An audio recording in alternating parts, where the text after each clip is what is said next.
हाल ही में मरकज़ी हुकूमत ने अग्निपथ स्कीम जो पूरे हिंदुस्तान में लागू की है, हमारी समझ ऐसी है कि मालेगांव शहर के लिए ये स्कीम मुफीद है और इस स्कीम में बढ़ चढ़कर मालेगांव शहरियान को हिस्सा लेना चाहिए।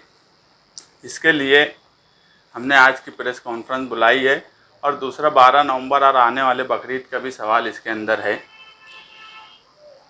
17.5 साल से 21 साल की उम्र के जो नौजवान है उनकी ट्रेनिंग करके उनको फ़ौज की जो तीनों आर्मी है, इंडियन आर्मी, इंडियन नेवी और इंडियन एयर फोर्स, उसमें इनका सिलेक्शन होगा।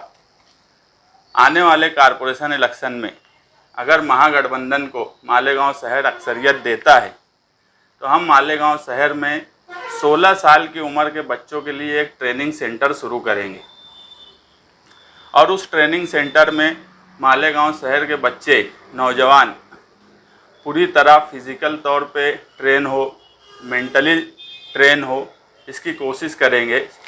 क्योंकि ये जो उम्र होती है 16 साल की, गौर करने की बात यह है कि मालेगांव शहर में आमतौर पे 10वीं और 12वीं के बाद आगे बहुत ज़्यादा तालीम की तरफ लोग नहीं जाते। तो ये स्कीम 10वीं और 12वीं के बाद मालेगांव शहरियान के नौजवानों के लिए मुफीद होंगी। इस पर हिंदुस्तान भर में एतराज़ हो रहा है। उनकी आइडियोलॉजी, उनकी समझ अपनी जगह बराबर है। हम वो जो एहतजाज है, जो इसके ख़िलाफ़ है, हम उनके भी ख़िलाफ़ नहीं हैं। हर सोचने का तरीका, हर एक का अपना एक नज़रिया होता है, उस ढंग से वो सोचता है, तो हम उसके ख़िलाफ़ नहीं हैं।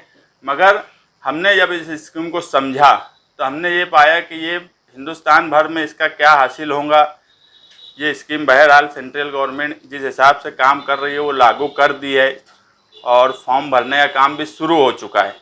ऐसे वक्त में इस स्कीम से दूर रहना, ख़ास तौर से मालेगांव शहर और हिंदुस्तान भर के अक़लियत इस स्कीम से दूर रहे, ऐसा नहीं होना चाहिए। इस स्कीम में बढ़ चढ़कर हिस्सा लेना चाहिए, क्योंकि 16 साल की जो उम्र होती है, अगर उस वक्त से कोई ट्रेनिंग सेंटर मालेगांव शहर में बन जाए तो हम ऐसे नौजवान जो इस उम्र में नशे की अलग अलग लत होती है, बीड़ी सिगरेट से लेके गुटखा, कम से कम वो ट्रेनिंग की वजह से उससे छुटकारा मिलेगा और उनके अंदर एक ताकत आएंगी सोचने समझने की। मालेगांव शहर में बहुत स्किल है नौजवानों में, मगर वो सही लाइन पे नहीं जा पाती। तो कोई भी काम करने के लिए कोई ना कोई मकसद होना चाहिए। आज मालेगांव शहर में नौजवानों को ट्रेन करने के लिए कोई मकसद नहीं था। आज हमको अग्निपथ स्कीम से एक मकसद दिख रहा है, एक एम दिख रहा है। उस मकसद को हासिल करने के लिए अगर हम ट्रेनिंग देंगे तो उसका हासिल कम से कम इन नौजवानों के लिए ये होगा कि वो फिज़िकली तौर पर स्ट्रांग होंगे। और कोई भी समाज, कोई भी कौम जिस्मानी और दिमागी तौर पर अगर स्ट्रांग हो रही है तो उसमें कोई हर्ज होने का सवाल नहीं है, उसमें कोई नुकसान होने का सवाल नहीं है। और 4 साल की ट्रेनिंग के बाद 4 साल की वो फ़ौज में उनका सिलेक्शन होगा तो एक रेपुटेशन रहता है हर चीज़ का। अगर हमारे यहाँ से कुछ नौजवान फ़ौजी बन गए, एक इतनी बड़ी स्कीम है, तो समाज में उनकी एक इज्जत होगी, उसमें पैसा भी मिलने वाला है। तो उस स्कीम की मुखालफत ना करते हुए हम उस स्कीम को किस तरह ज़्यादा से ज़्यादा लोगों को शामिल करें, ख़ास तौर से अक़लियती तबके को और मालेगांव शहर कॉरपोरेशन की हद में सभी लोगों को, इस मकसद से हम काम शुरू कर रहे हैं। अभी जो है फौरी तौर पे शान हिंद अवामी राब्ता ऑफिस आगरा रोड से हम फॉर्म भरने का काम शुरू करने वाले हैं। जो लोग इसमें इंटरेस्टेड हैं, 17.5 साल से 21 साल की उम्र के 10वीं और 12वीं पास, वो आकर यहाँ फॉर्म भर सकते हैं। हम उनकी पूरी गाइडलाइन करेंगे, पूरी कोशिश करेंगे कि वो उनको हम जो जो ज़रूरत है वहाँ तक ले जाएं।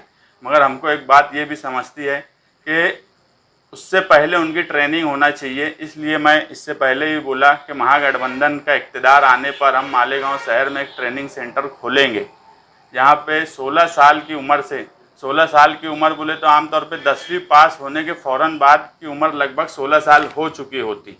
ऐसे नौजवान को ट्रेनिंग देने का काम शुरू करेंगे ताकि उनका मुस्तकबिल, अगर वो फ़ौज में ना भी उनका सिलेक्शन हो पाए तो बहरहाल वो फिज़िकली और मेंटली स्ट्रांग रहेंगे। उनको दूसरी तरफ वैकेंसीज़ का मौका मिलेगा, दूसरी तरफ काम करने का मौका मिलेगा। क्योंकि दूसरे बड़े शहरों की बात ऐसी है कि वहाँ तालीम हासिल करने के दूसरे कई ज़राए हैं। मालेगांव शहर में 10वीं और 12वीं के बाद एक बड़ी तादाद तालीम हासिल नहीं करती, तो उनके लिए ये स्कीम बहुत मुफीद होंगी। इसलिए हम इस स्कीम का फॉर्म यहाँ से भर रहे हैं और आगे इस स्कीम में हम पूरी कोशिश करेंगे कि मालेगांव शहरियान को ट्रेन करके हम अफवाज में भेजने की कोशिश करें।